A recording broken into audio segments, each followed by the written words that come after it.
What's up, y'all? Welcome to an Owens Recovery Science bonus episode, something we've never done before. But we finished the last podcast and we had a question to answer. Ended up the answer and us discussing back and forth, and quite honestly, me getting a little too fired up. Apologies. But I don't know, I get passionate about some things sometimes. So, anyway, episode 69.1, episode 2 of Being Kyle's Bonnet. We could call it a lot of different things, but it's just a listener question that we thought was, I guess, worth a lengthier discussion. And so then I thought, hey, why not just make a little bonus episode out of it? So, kind of a quick listen here. Hope you enjoy. This is the Owens Recovery Science Podcast.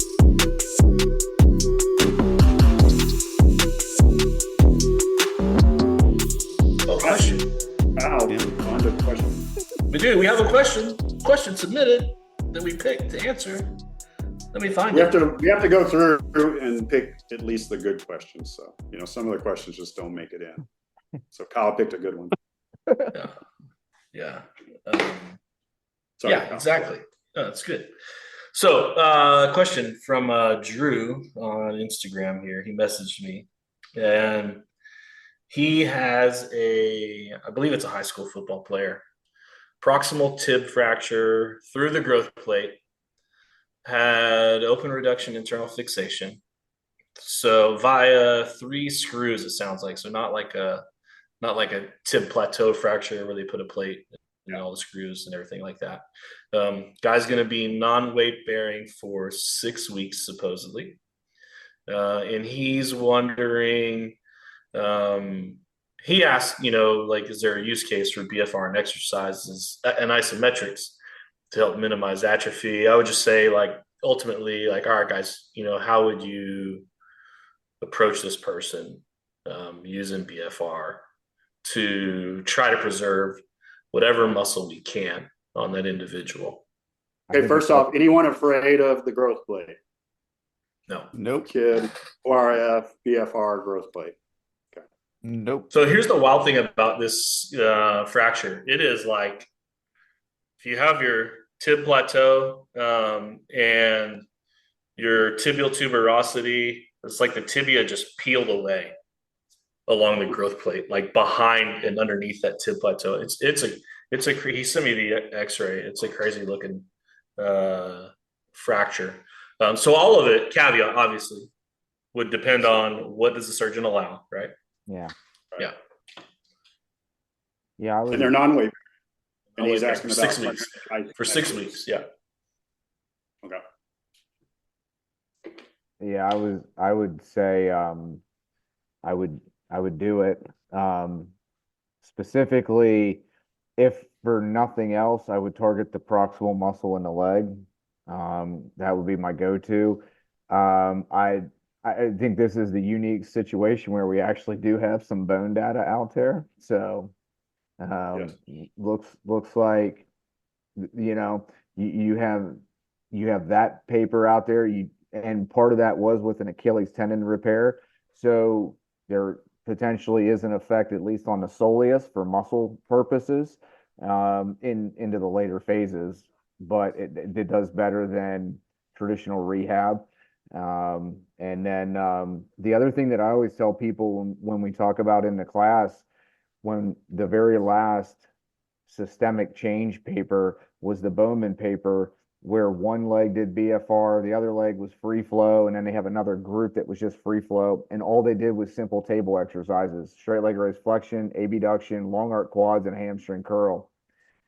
If you look at the strength changes that came out of the plantar flexors after 6 weeks of not doing a single plantar flexor exercise, you had decent changes. Now, obviously, these people weren't immobilized and such, and I get that and I understand that.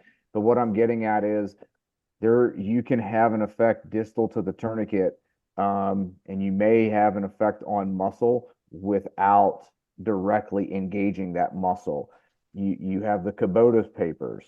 You have Kakikai and Jamie Burr's paper, like all those papers where we cast immobilize, and then we look at the effect that we ultimately can have in different muscles of the leg. So if the surgeon's like, no, I don't want you doing BFR like on the tourniquet or with exercise, then I would simply just, put it on, inflate and deflate, whatever. But yeah.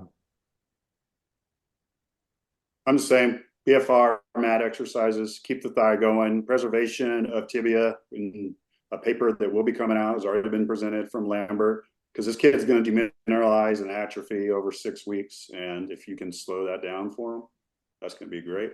I wouldn't worry about the growth plate. We haven't seen anything where we haven't seen that BFR increases fracture healing, but we've seen that it preserves bone mass, which I think would be good for this young man or girl. I don't know who it was. There's a guy. Yeah. Well, and because of the non-weight bearing status, higher frequency, if you can get it, would be the other piece, just comparatively to somebody else that was weight bearing. But yeah, otherwise, nothing to add. Okay, so let's be a little bit more specific too, because those papers, Kakehi, Kubota, et cetera, use 5 inflations of 5 minutes in duration, right?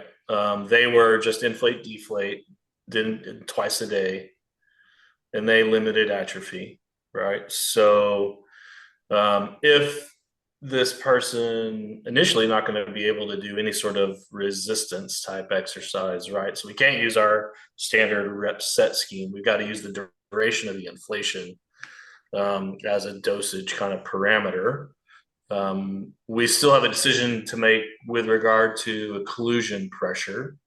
So like for me, typically, if I'm doing those leg raises and those kind of things, like we talked about, like table stuff, whatever the person can do, I'm probably using like an 80% if I can.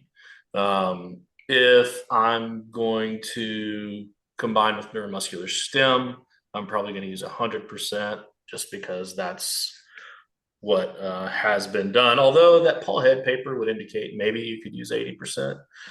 So there is some indication that maybe you can kind of drift down into 80%. But I think, initially non-weight bearing, you're looking to get at least 5 inflations based on what we know, and probably at least once a day. Got to be daily. If it's not daily, it's probably worthwhile, but I would say I think you're probably still going to see a substantial amount of atrophy. You're not going to prevent a whole lot. I want to progress, though. Me personally, I want to progress to neuromuscular stim on the quad in a flex position as soon as I'm able to, as soon as that surgeon is okay with that. Because like I told the guy, because this isn't going to come out for a while, but I said, you're at least trying to get like a 10% contraction out of that quad from that neuromuscular stim, right? So I want to get that on it because we know the quad's going to go away first and fastest. So the sooner I can start engaging that quad, the better with that neuromuscular stim. And then ultimately, probably me personally, I'm trying to move towards something like pedaling a bicycle, where that individual is moving that limb.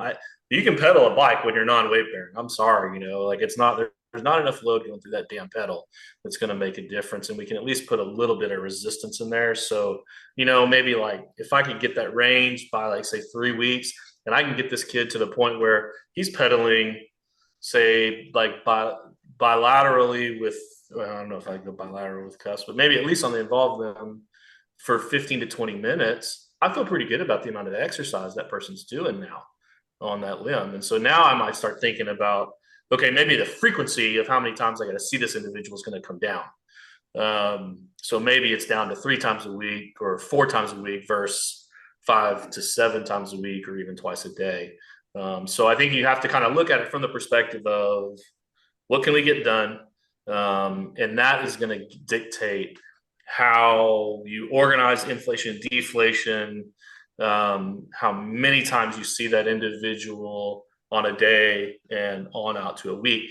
And you got to figure all that out. That's your job as a clinician, to kind of figure out like, all right, how are we kind of preserving this muscle and figuring out like when can we make these kind of incremental changes. But I think in my head right now, if I can get somebody to the point where they can do like say 15 to 20 minutes of pedaling a bike and kind of pushing through that range of motion, I feel like if I can get that person doing that 3 times a week, then I feel like I'm probably doing enough to keep that muscle around. Maybe. This is me obviously assimilating all the information that we have, right, with regard to, what studies have been done and shown changes, and going, all right, maybe this is enough kind of thing. You got to be real world too. You might not be able to get the kid in every day. And like the Bowman stuff wasn't daily. Lambert's Achilles stuff wasn't daily. So if they can at least those are also active people. They were loaded. They were normal, healthy folks. They weren't unloaded. You can even do ankle pumps with TheraBand with a tib plateau. Absolutely. I mean, And then you can put your cuff weights around the knee for your leg raises. I think the challenge though, unless this kid was with a team or with a university, you're not getting them in twice a day. I'm ignoring that, y'all. Like, I don't care. Like, I don't speak in that context. Personally, I don't. Because let's say this is a family friend, right? Yeah, but Kyle, this is the reality. No, I understand that. I practiced for 15 years, bro. I know what the reality is. What we can do. There we go. All I'm saying is you have to consider. No. Let me finish, bro. All I'm saying is we want to figure out what can we do, what is possible within the parameters of what we have. It's the clinician's job to figure out, well, what can I do within the constraints of the healthcare system that we have? That's an entirely different topic that you guys are discussing from what I'm discussing. I'm not discussing what I have access to in reality within the American medical system. I don't freaking care about that. Yeah. I want to know what is optimal, what can I do? Because the reality is, if I care about the patient and I have a facility that I work in that cares about the patient, that person's coming in for free 2 days a week. We did that all the time in our clinic because we gave a rat's ass, right? So your total needs, it's freaking stiff. They're going to come in, they're going to get the physical therapy that they pay for and whatever, and then we're probably donating care 2 days a week because the person freaking needs it. We shouldn't have to do that, but clinicians do it all the time, all around the US, right? So the discussion around what do I get to do does not interest me in the least. Yeah. Sorry, soapbox. I know that's where we live in. I lived in it. I practiced in it. I get it. But I'm going to present you with what can we do? Now you figure out how to take what do we have the ability to do and squeeze it into what you actually get to do. Real quick, take the bonnet off and let that be out. You guys got me fired up. You got me. You pushed the button. You pushed the button. I'm telling you. In this installment of Kyle's Fantasy Land, but Kyle, it's y'all. Here's the thing. Don't play devil's advocate here. You're having one conversation. I'm having a totally freaking different conversation. I don't care about the conversation that you want to have right now. I want to know, what can we do? What is possible within the realm of the things that we know? Completely separate from what do you get to do within the American healthcare system. So you mentioned about like donating and do pro bono 2 days a week. Here's going to be the problem with this approach is you're going to Zach, I've done it, bro. We did it all the time. Okay, so it doesn't make money. Kyle, here's the problem. You're going to burn through a year's worth of visits during this 6 weeks of non-weight bearing period. Then I know all of this, bro. Like, I get all of that. I'm not saying you can do this within the healthcare system. Okay. Well, I'm not saying that. That's never come out of my mouth. I am sure that then that advice is helpful for this kid that's being managed within the American healthcare system. At some point in time, it's a family friend. The thing of it is you have to, like, there's optimal, and then how do we optimize the reality? And right. So if you don't know optimal, if you don't know what optimal is, you can't figure out the other. Okay. I think we're saying the same thing here, guys. I mean, Kyle makes a great point of we need to understand and tell people what the fantasy version of if I could do whatever the heck I wanted without the constraints with, if you were in the DoD, if you're in a professional or collegiate sports setting where the number of visits don't matter, then do this. But the reality is people get to do that. What I described, people can freaking do today. Right? Or if you're in concierge care, or if you have the ability to provide pro bono for some days, yeah, for sure. But then I think it's also good to look at the other side of the constraints of, the system, because there are a lot of people that operate in that space that also need to figure out, what sort of strategies could I use in the constrained version to maximize what I get from those limited sessions. I agree with that. But the point I would make to you is that the only thing that changes with regard to what I just described is the number of times a week you can do it. That's literally it.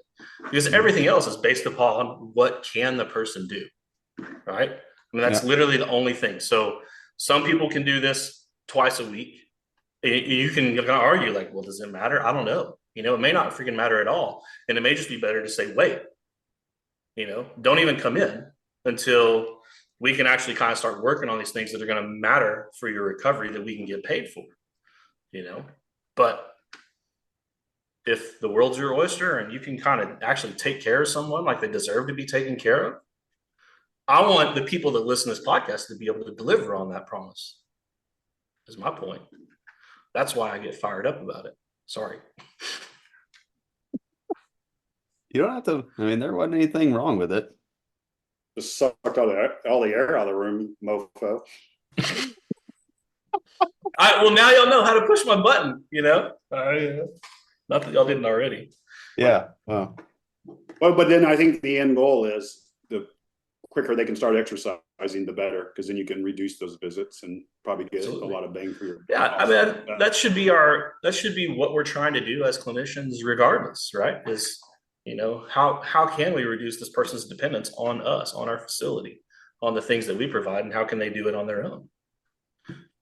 Can I ask y'all a real question though? Based on what we're talking about here for, mat-based exercises, and we've talked a lot about the straight leg raises with BFR. How many times do y'all see people complete 80% occluded straight leg raises with BFR in the first few exposures? How many times have I ever done that on a patient? I've never given straight leg raises BFR to anyone. But no, to your point, it's very hard. Do you issue out those straight leg raises with BFR? Me? Yeah. I mean, I think it has a role early on. I have a kid right now who has MPFL reconstruction with a Fulkerson's osteotomy. And so what we're discussing, we live that. I mean, I think you can certainly, it's feasible to do with people. The LOP 80% deal with that, and progress from there with it. But man, you're just with issues like that, and what the question that Kyle's talking about, it's just the progress is really slow because you have a lot of limitations, loading wise, deflection wise. So you have all this other stuff. So you're pretty limited with what you can do with that individual. So, but yeah, I mean, we did it. Yeah, even just long arc quad without a weight at the start is something they can do. Yeah. Gradually get them moving and bending that knee and doing stuff. I mean, that's you got to grade it. You got to kind of figure out what you can do, and then just add BFR to it so you can load them properly. All right, did we answer the question? I think we did a good job answering the question. Not sure. Kyle's perfect world. Let's optimize, individualize, right? And then that's what people ask us for. Oh yeah. People don't ask us for what can I do within the constraints of the American healthcare system? I ain't got that question one time. I You have. know? I mean, Well, no, they don't get ask it. you what can you every do because they can course. tell you that. They I, know. Now, they might ask you, how would you adjust this based on 3 times a week? But they can figure that out. It ain't hard, the question that I get all the time is BFR worth doing 1 day a week? Because I get a lot of patients that I only see 1 day a week. That's the question that I get more and that often. that answer is, well, it is if it depends. Resistance training isn't worth that if you're only doing it 1 day a week, unless you're able to max out, right? Unless you have somehow figured out how to educate that's a physiology patients. question. Yeah. You can maintain muscle strength 1 day a week. In a healthy person? Yeah. Or yeah. Well, I maintain is a I mean, if we're gonna talk about the American healthcare system, don't use that word, unless you're talking about an older person with a progressive disorder. Because CMS it just depends on job the down on you. context of the individual. All of it. Well, my answer is typically that obviously we're probably going to need the patient to do their due diligence of getting some meaningful exercise outside of what we're getting in a 1 day a week application. But if all I'm left with in that 1 day a week in clinic is too low of an intensity that it would be meaningful, then I think BFR with that 1 day is going to be better than no BFR. Now, again, I don't know that solves all the problems, but I would be pushing for the most intense application I can get that patient to do with that 1 day a week. And I think that's a tricky question, Ben, because you almost have to follow that up with a question and say, hey, what are you asking me? Are you asking me, can this person get the same benefits out of 1 day a week? Is that the question you're asking me? Or are you asking me, is there some sort of stimulus that I'm providing with this one session that can matter so that this person can kind of go on and do something? Because, in the end, it's like, well, we know one session a week is not going to increase this stuff. We're not going to see changes in these things that we're wanting to see changes in a rehab type setting typically. Yeah, and I typically preface my answer with, we don't have data. I've never seen data on 1 day a week BFR. So I can't really answer with any kind of confidence of what you're going to see. But if it was me and I had somebody who could only do low intensity exercise, I know what I would be choosing to do with that session. So I've kind of done the 1 day a week thing because I'm always like, I'm going to start doing BFR out of my workout room, and I'll start it and I'm like, this sucks. And then I don't do it again. Then the next week I'll try. I'm like, I need to do that, and I'll do it again. Doesn't seem to work. It's all good until you do. Yeah, it's all good until you do hamstring curls, and then you're like, I don't think I really want to do this anymore. I don't even do those without BFR. Those are terrible. I think the other thing that I would say too, on the once a week deal, is you have to find a way to equate if you equate the volume, I think you're going to kind of be somewhat decent. So that's one of the great things with BFR. I mean, I always give the people the example of, if someone comes into the clinic twice a week, we just do 2 exercises for the, like a lower extremity, leg extension, leg press. I mean, that's technically 16 sets of resistance exercise to the quads, in that week, 8 sets each day. So you're probably going to be pretty good.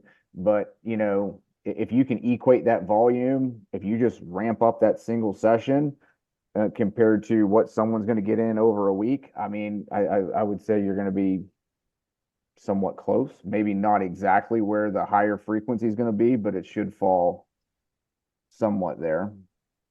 You're doing something. I'm not sure what you're saying, Zach. Equate volume. What I'm hearing is, if you will do a third BFR exercise, then you've done enough volume in that 1 day a week. Is that what you're saying? Yeah. So basically, let's just say someone's going to third BFR exercise targeting whatever muscle you want to address. That's right. That's right. Versus the person who does 6 sets, uh, 2 exercises, 3 sets in each exercise. They do that twice a week. If you just pack that in to once a week, whether that's because of a scheduling issue or whatever the reason may be, you somewhat should be pretty close. Maybe not necessarily ideal or, from an absolute standpoint. I believe there's just a systematic review that actually looked at this. Yeah. So. Yeah, I've never really known how the volume per week would relate to a single day exposure to that volume. So what you're doing is you're packing your week's worth of training into one day. Into one day. And Right. when you equate that, you get your number of sets, your weekly volume, it should be somewhat close. Do you use a wheelchair or walker the next day after you do all that volume? If we want to see rhabdo happening in the clinic, that's we're I'm thinking through this to myself, and I'm like, yeah, okay. No, I saw that paper as well, Zach, and I mean, a lot of what we see is if overall volume of work is the same, number of sessions you use to get there doesn't matter as much, but. Yeah, that's tough to get all your volume into one session. Yeah. It's like these new protein guidelines. Well, if you can get all your protein in one meal, it seems like it does pretty good. I mean, based on that new study, that's pretty interesting, So just if you miss it all throughout the day, load it up. Appreciate the question, Drew. You guys keep them coming. If you guys are looking for more fun banter from us, we have lots of podcasts out there. Please like and subscribe. It helps us out. Go to Owens Recovery Science. We have all sorts of courses on there, conferences that we'll be speaking at, and BFR content out the wazoo. So you guys please visit us. We appreciate you all listening to us and listening to Kyle with the bee in his bonnet for a little bit there. That was fun. It happens. Gotta switch it. All right. We'll see you guys next time. Peace and out. Thanks for listening to the Owens Recovery Science Podcast. Owens Recovery Science is a single source for PTs, OTs, ATCs, DCs, MDs, and other medical professionals seeking certification in personalized blood flow restriction rehabilitation training. Find them online at owensrecoveryscience.com. One last thing before we get out of here. First, want to say a sincere thank you for listening all the way through, but also wanted to remind you that this podcast should not be considered medical advice. It is strictly entertainment. It's a way for us to try to keep up with what is ongoing within the BFR world. If you require some sort of medical attention, medical advice, please seek that from a licensed individual within your state. Thanks, and we'll talk to you soon.